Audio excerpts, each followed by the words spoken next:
Бул Талас облусунун Казакстан менен чектеш Кыргызстан айыл өкмөтүндөгү Талас айылы. Мында 1967 жылдан бери айылдык оорукана 5 айылды тейлеп иштеп келет. Бирок тилекке каршы жылдан жылга улам бир бөлүмү жабылып калат. Үстүбүздөгү жылдын январь айында төрөт бөлүмү дарыгердин жетишсиздигинен улам жабылып калган. Төрөт бөлүмдө мен мисалда өзүм 2 баламды ушу төрөт бөлүмдө төрөгөм. Анан казыр жабылып калганын себебинен мен кийинки 2 баламды Талас областына төрөп келдим. Ушул жол аябай алыс болду, бизге ыңгайсыз болду да. Төрөт бөлүмүн негизи ачса жакшы болмок, кайра бизге мынтип гинеколог бар болчу, приемга келип турчу, андан тышкары төрөгөнгө мындай биз таможняга жакыныраак болгон үчүн бизге Кара Буран больницасы, анан Таласы Шанкай алыс эле болуп калат экен аябай. Бир гана дарыгерлердин жетишсиздиги эле эмес, бул оорукананын ремонту дагы көйгөйлүү маселелердин бири. Анткени мында эч кандай шарт жок.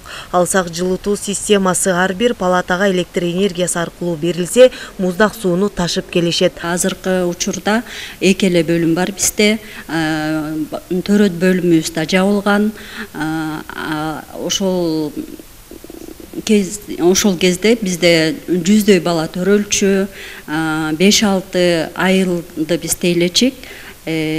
Азыркы учурда ошо врачтын жетишпегендиктен, акушеркабыз да жетишпейт, ошондуктан жабылып калганда январь айынан баштап азыр иштебейт.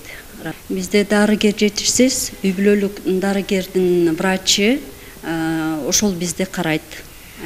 Ал өзү дагы башка айылдан барып келип иштейт. Ал айылда дагы врач жетишсиз, 2 үй бүлөлүк дарыгерди тейлеп жатат, бизди дагы ошол дарыгерибиз карайт. Көк чыттанган палата, полу чирип калган, ошондой эле шыбынан жаан өтүп, бөлмөлөр жарактан чыгып, жабылып турат. Бул жер мурун бөлүм болчу, бейтаптар ушул жерден дарыланчы. Азыр ушундай акыбалга келди. Жамгыр кадимкидей жайт ушул жерден. Ушундай жараксыз жерлерибиз көп биздечи. Ажаткана бизде энди кары картылар көп жатат, жакын деп, анан сыртка ошол суукта, ызгарлуу суукта сыртка чыкканга туура келет. Алина Есеналиева жергиликтүү тургун. Ал мындан 5 күн мурун уулу тумоолоп, дене табы көтөрүлүп, мындагы балдар бөлүмүнө жаткырылган. Ооруканада балдар бөлүмү да жабылып калуу коркунучу бар экенин айтат. Мындан улам айылдык тургундар оорукананы сактап калуу, ремонт менен катар кадр маселесин чечип берсе деген изги тилектерин билдиришет. Ооруп келгендерибиз түнкү түндөп күндөп келе беребиз биз. Температурасы ошол жерге келип жатып, анан коркунучу жабылып деген коркунуч болуп атыр, ошол ремонт жок деп жабылат деп. Больницада врачтар да жетишсиз биздин эмеге. Больницага бир эле врач иштейт, терапия бөлүмү баарына. Ошол мамлекет дагы биз жакты кичине көңүл буруп, больницабызды оңдоп, ремонттоп биртке жабылбаса экен, врачтардан бөлсө экен, бир жакшы врачтар келсе экен. Түндө да келебиз. Бизге мына Покровка айылы алыс болуп калат кадыресе эле. Жолдун эметип түндөп мисалы жетүү кыйын да. Төрөт бөлүмү деле ошондой. Дагы жакшы түнкүсүн келип, ошол жерден келип температурасын түшүрүп, жантип судорог болуп келебиз. Судорогин дагы ошол жерден укол салдырып, температурасын түшүрүп кайтат да.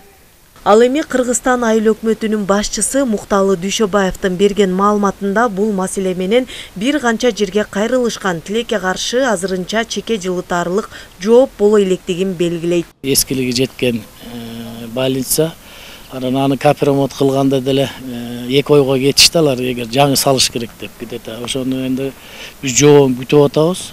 Буюрса чечилип калса элге да жакшы болот. Анан кадр маселеси боюнча да биз СЦИ жетекчиси да аракетин кылышып атат. Себеп дегенде биз да направление бериши ушундай кадр жетишсиз деп биз да колубуздан келген катыбызды да кайрылдык. Буюрса чечилип кала турган болсо кадрлар өзүнүн ордуна келет деген ойдобуз. Бул имарат салынып калса төрөт бөлүмү да ачылып калат да. Себеп дегенде ал больница бизге талапка жооп бербейт да, эскилиги жеткен. Талас облусунда жалпы 137 дарыгер жетишсиз, айрыкча үй бүлөлүк дарыгерлер, педиатр, хирург, акушер, гинеколог, анестезиолог жана башка. Кадр маселеси дарыгерлердин жоктугунан айрым ооруканадагы бөлүмдөр жабылып калуу коркунучунда. Айгерим Дүйшөбаева, Бексултан Рахатбек уулу, Эркинай Жумабекова, Манас району.